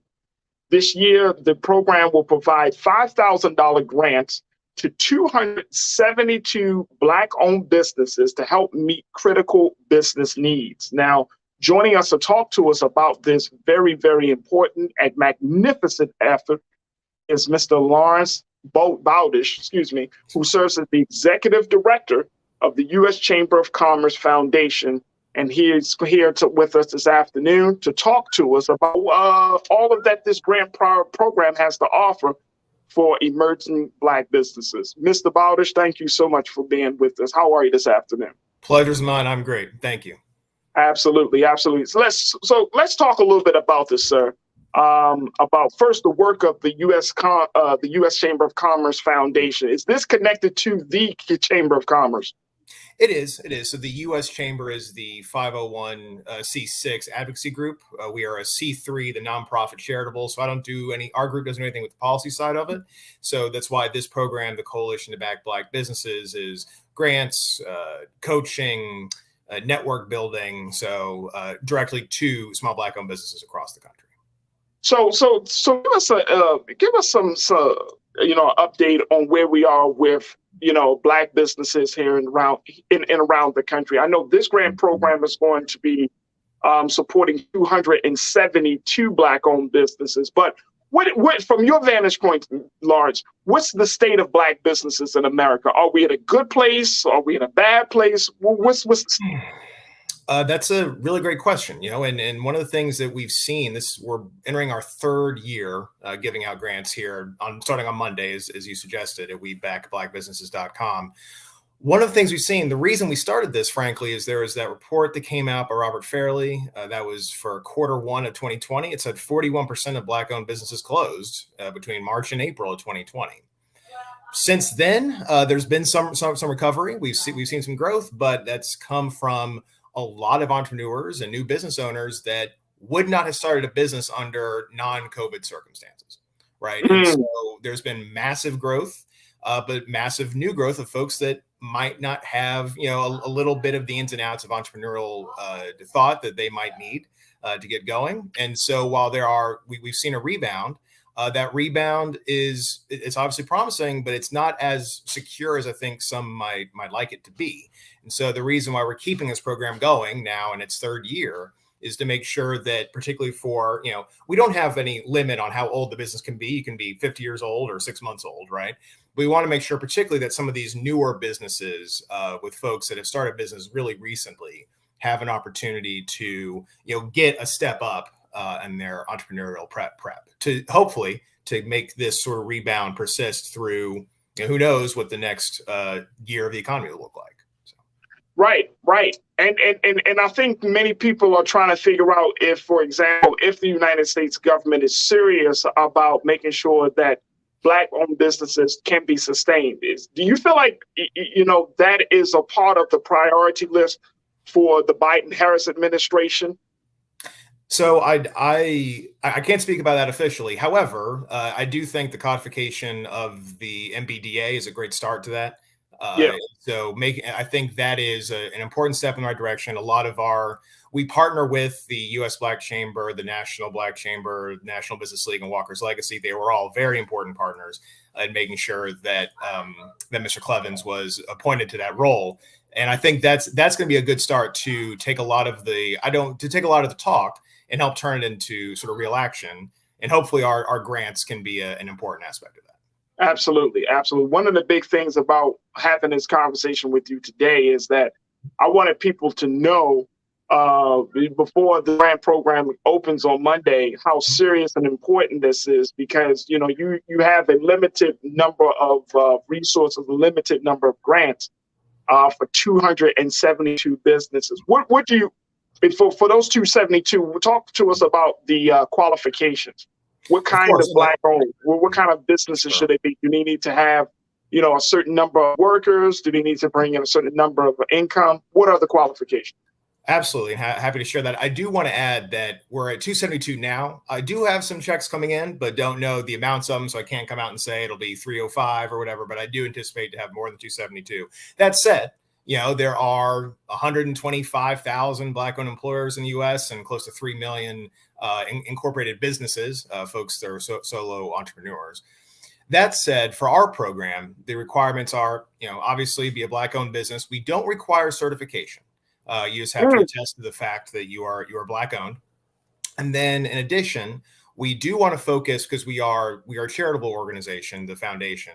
We want to ensure that these businesses are in the communities most heavily hit, by COVID and the economy over the past 5 years, and so we do disqualify folks that are in the most prosperous 20% of zip codes. So we have a checker on the website if you're sort of curious about that. We use a different measure. We didn't come up with it to determine the prosperity index for that, to make sure that it does go to folks that are in the middle of Atlanta, the middle of Detroit and Memphis, these places that are hotbeds of Black entrepreneurism.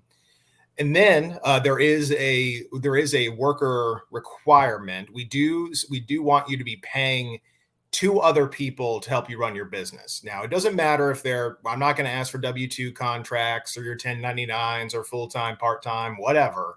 But we do want the business we do want you to have someone other than yourself in the business, sort of here helping you out to give us because we feel like that's the part where 5,000 of them can really be an accelerator.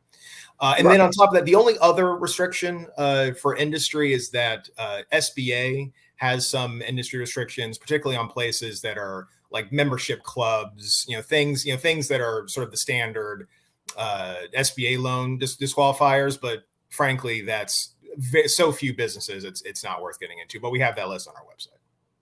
So how did the Chamber of Commerce Foundation determine the amount? So in working with American Express, who was our founding partner back in the summer of 2020, there was a debate over, do we do a lesser amount and give out a lot, or do we give a higher amount and give out fewer? And we believe, where we came down at the time was that $5,000 was an amount that would have kept folks operating until other things could come around. If you look at the data behind Black-owned business starts compared to other racial and ethnic groups, the real big difference in business starts from African Americans and other ethnicities and races is that they tend to start with a lot more of it out of their own pocket. Right now, a lot of that has to do with lack of equitable access to credit, but that amount they start with out of their pocket, based on the industry, there's some differences there, but is about $3,000 to $7,000.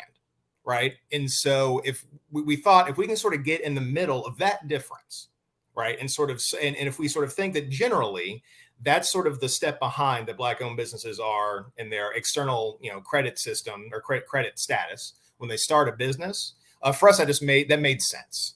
Instead of giving out $50,000 grants, which are great, but instead of giving out 270, we'd be giving out 25. Right. And so figured let's let more flowers bloom. Let's get it spread out a little more. So that was how we ended up with $5,000. All right. Well, I want to take some questions from our watchers, Lawrence, because so many of our watchers are business owners themselves, and they I know they're interested in taking advantage of this opportunity. So I want to share first and foremost, Lana, one of our loyal watchers and supporters. Lana, good to hear from you, ma'am. You said, y'all remember when there were Black Chamber of Commerce in each cities? Where are they now? Can you speak to that, Lawrence? I'll speak to it anecdotally. I don't want to speak for my partners at the other 4 chambers, but a lot of and this happened for a lot of local chambers. There's been some combination, right? And so instead of having a Black chamber in 3 cities that are 50 miles apart, there's now a regional Black chamber.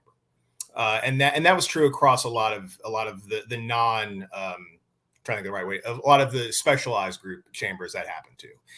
But a lot of local Black chambers do roll up to USBC, NBCC, NBL, and Walker's Legacy. And if you go to their sites, they have lists of those chambers, and they're changing. There are new ones starting up. There are ones that are forming. That's particularly true in the Midwest. It's a pretty hot spot for it right now. So it is. I mean, I think it ebbs and flows. But to your question earlier, I do think we're going to see a flow in the increase of them. Absolutely. All right, let's go back to the chat. Mike, my guy, you said Farajii, out of the $700 billion venture capital that is funding, African Americans receive only 1% of that. Whites receive 50%. How does the chamber respond to disparity gaps for startup growth? Thank you, Mike. Good to hear from you, sir. That's a big gap to overcome there, Lawrence. Yeah, it absolutely is. I mean, if you do look at, you want to make sure that you get that venture capital out equitably. And to my point, that's one of the reasons why so many more Black-owned businesses start with more cash out of their own pocket. And like I said, I'm with the C3, so I do charitable stuff. Don't do a lot in that. However, our C6 side does have a program called the Equality of Opportunity Initiative.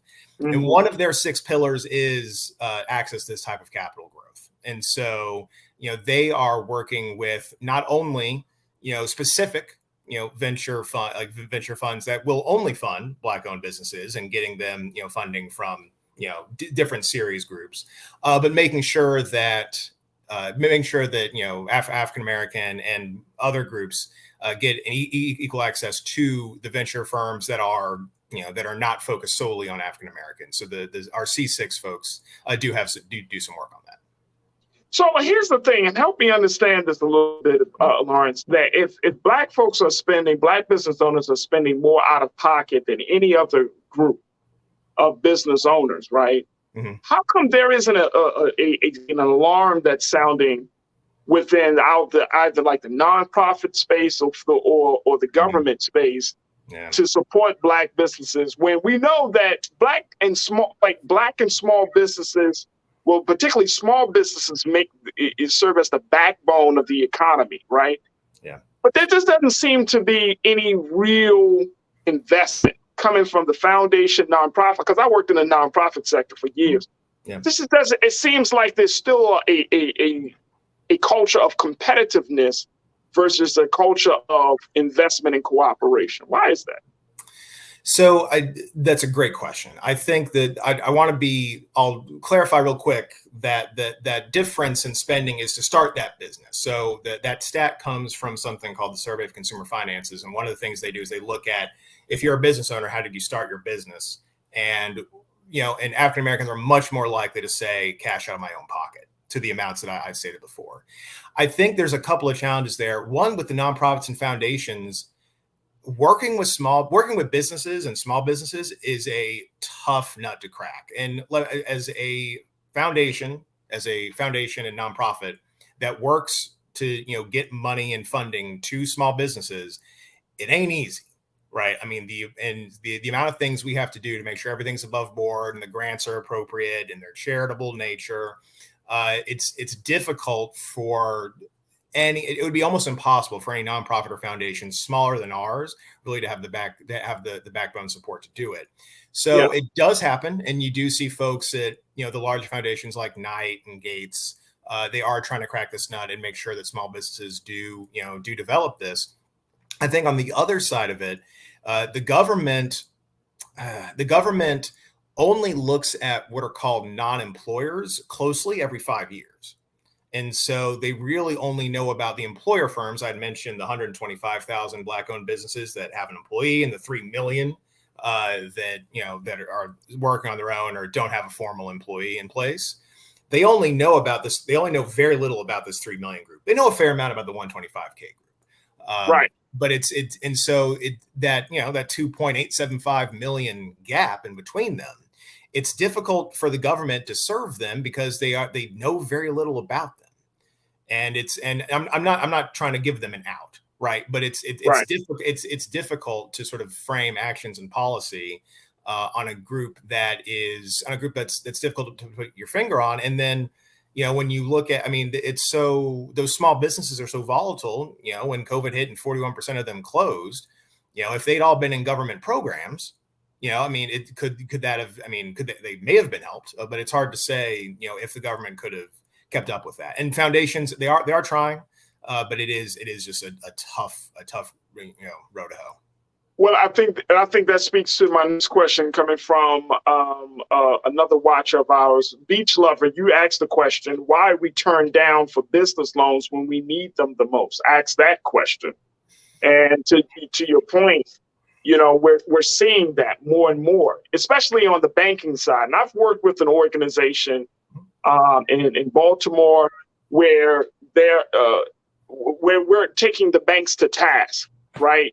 To say you set up banks in our neighborhoods and our communities, but at the end of the day, the loan rate for Black individuals, Black people, for Black businesses is very low compared to your banks, your banking locations in other places and other communities.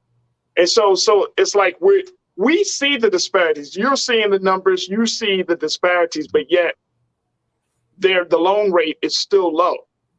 Is there a way that the U.S. Chamber of Commerce Foundation can start to address that inequity? So one of the things we're trying to, and I'm speaking as the foundation, not as the right as the foundation, so, right? Yeah, that's fine. So we are, particularly with the coalition and all the work we're doing, we're trying to, answer the question of why they don't have the access. It's I don't work for a bank. I'm not a banker. There is certainly a problem on Black-owned businesses don't get loans. Period. But until we can determine, do they not have them because they apply with the same credentials and get rejected at higher rates? Are they not applying? Are their credentials not the same? And so we're trying to make sure that the playing field is level, to make sure that, regardless of a Black owner, white owner, Asian owner, whoever, comes in with the same portfolio, that they'll get the same answer. Yeah. And part of that comes through a lot of the coaching that we have through our program, through a program called Eureka. It helps ensure that for these businesses, particularly the ones that are new, we have older businesses that frankly don't need help in getting their accounting right.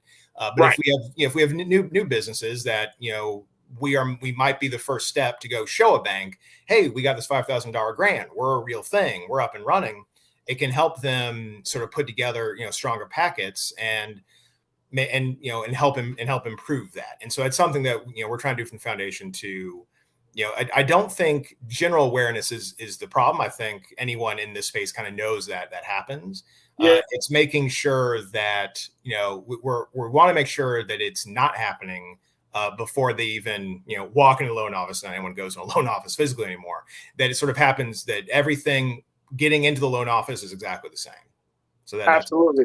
Yeah. So talk to us a little bit, Lawrence, about accountability. How, you talked about COVID-19. We have been covering a number of stories and had these discussions here on this show and on Roland Martin Unfiltered about, any type of money that has come in for COVID relief for businesses in general.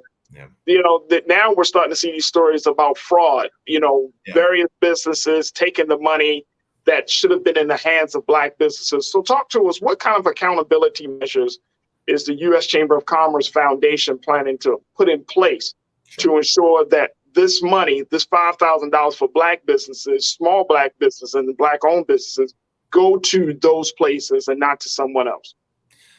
I appreciate that question. And to be honest, when we started this in 2020, that's what kept me up at night. Right. What kept me up is that, me and my team needed to make sure that we stewarded the money that we got from our funders and that it went exactly where it needed to go, that it went to these small Black-owned businesses. There is one industry rule that I didn't bring up, but we don't do franchisees, for instance. So we'll do small franchisees if you have less than a handful of stores, but we're not going to give a loan, a $5,000 grant to someone who owns a major food chain franchise, right? That's not because they have access to other capital help if they need it, frankly. Right. And so what we do is we do a close review of every single application that we potentially fund. Right. And so, we've done 1,100 here to date, and we have zero evidence of fraud. It's because we are a charitable org. The grant that the recipient would get only has one restriction on it, and that's you can't use it for political purposes. Right. Because you can't use money from a charitable thing to apply to a political. But if you want to use it to bring on a staff member, buy a piece of capital equipment, move to physical space, expand your inventory, I don't care. Like I trust them to do what they want to do. That's going to help their business out the most. And so we do track it, and most people use it to expand staff hours. But we have a team that goes through and closely reviews every one. Some are harder than others, right? And if there's a question about, hey, this application doesn't add up, there's discrepancy in the W-9, those folks don't get the grant. All right. I mean, so we do exercise, a little bit of our own prerogative to make sure that it goes to the folks who it's supposed to go to. That sounds good. I mean, I think, Lawrence, that this is certainly needed for a lot of small and middle-sized Black-owned businesses. But more importantly, my hope is that this sheds a light on the great disparity of support that is needed to take Black businesses to the next level. I know for me, and wife is a Black business owner. I've been working worked in a nonprofit space as a business owner.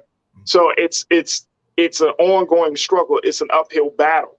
And, I would like to see foundations and government agencies and just the for-profit sector to take this thing seriously.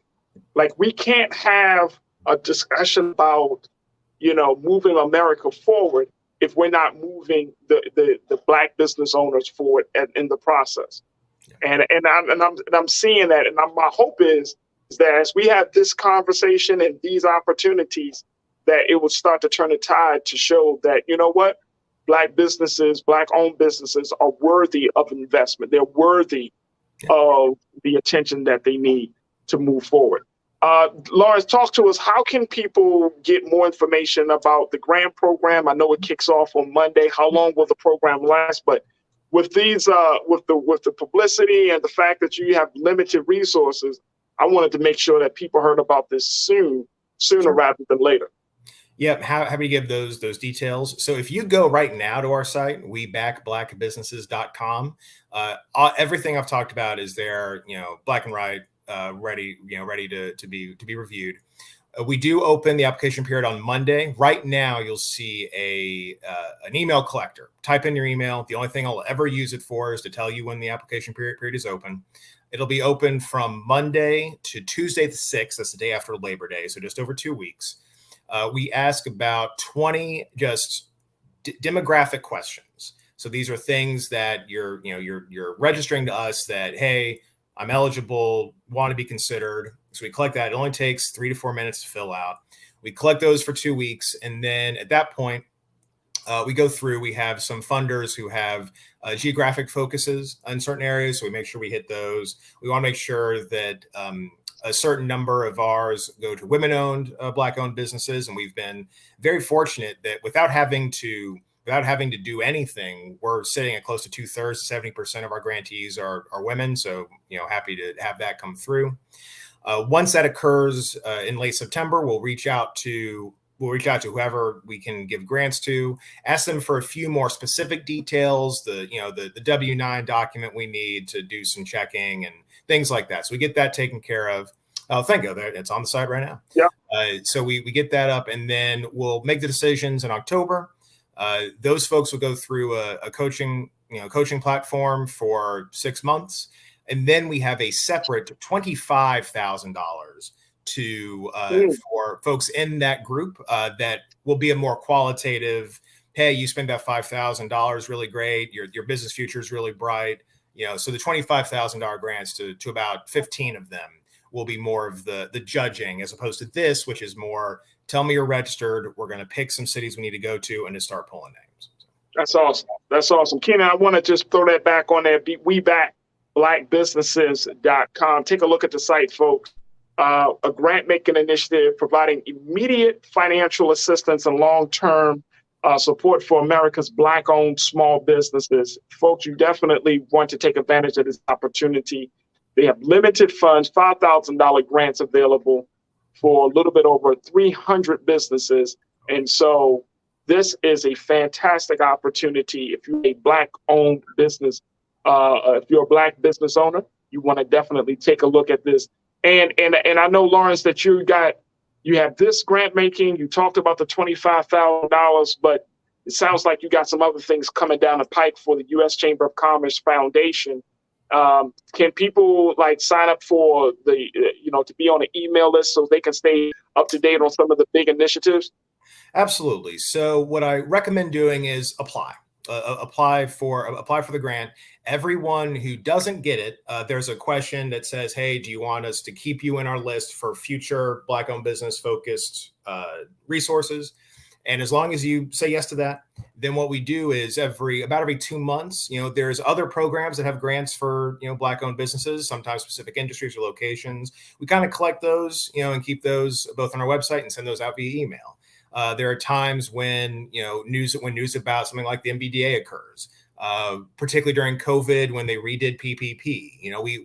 We made sure that everything that we collected that was useful to our grantees, these folks, last year we had better part of 20,000 applicants, right? And we made sure that for the 19,500 that opted to stay in our email system, that they, every 6 to 8 weeks got more things that they could, launch off and learn more and apply for different grant programs or in ours. Because frankly, I'm not going to, 20,000 times 5,000, right? I don't get 100 million to pass out. But there's other folks that do, and more than happy to point them their way. Awesome. Lawrence Bowdish, who serves as the executive director of the U.S. Chamber of Commerce Foundation. Lawrence, thank you so much for your time and sharing this opportunity with us today. We truly appreciate it. It's my pleasure. Thank you. Absolutely. All right, folks. That's going to do it for us this afternoon. I appreciate each and every one of you for tuning in. Oh, my gosh. Big shout out to my online culture crew. Let's give a shout out to our national correspondent, Ashley Banks. And I thank you so much for all of you continuing in the conversation. So many great questions and so many great, perspectives on all of these discussions, which is why I truly, truly appreciate each and every one of you for joining in and for tuning into the culture every single day. For all of our new watchers, again, thank you for tuning in. I hope that you find this experience of being interactive and engaging to be one that fulfills your need to say something, to be seen, to be heard, because that's what we're working on here on this show and for this platform called Black Star Network. Make sure y'all follow me personally. I can be found on Instagram at @TheRealFarajii, REAL, The Real Farajii, FARAJII. You can also hit me up on my Twitter page at Farajii, and I'm on Facebook as well as Farajii Muhammad. I would love to connect with you, build with you, and just continue the conversation about the culture with you. So The Real Farajii on Instagram, Farajii on Twitter, and Farajii Muhammad on Facebook. And of course, we want your support. We want you to continue to show your support for us, Black Star Network. A lot of things coming down the pipe. You've seen the new commercials that we got out right now. Make sure y'all show y'all support for Black Star Network right now. Support us. We can take your support through Cash App, PayPal, Venmo, and Zelle. And we want you to share the content. This is not just about a financial donation. That's important. But it's also about letting people know, seeing the quality of the shows, seeing and hearing the quality of the conversations. That's just as important, because it's one thing to be Black-owned media, but it's another thing to have Black media talking about the conversations that you have at home, in the beauty salon, at the head barbershop, at school, at the workplace. We want to connect with you. We want to be there, right there with you for those discussions. And of course, to highlight some of our very special guest voices. So I appreciate each and every one of you for sharing the content and letting people know the culture is here on every day, Monday through Fridays, 3 to 5 p.m. Eastern Standard Time, because we truly, truly are trying to work and put together a strong show for your viewing pleasure. Big shout out to my dynamic team, Joel, Shan, King Keenan, Ariel. Thank you for making the show what it is each and every day. Stay tuned, folks. Roland Martin Unfiltered, Eastern Standard Time, 6 o'clock p.m. As always, never be afraid to challenge what's wrong. Stand for what's right while being yourself in the process. God willing, we'll talk tomorrow for another exciting edition of The Culture right here on the Black Star Network. Peace.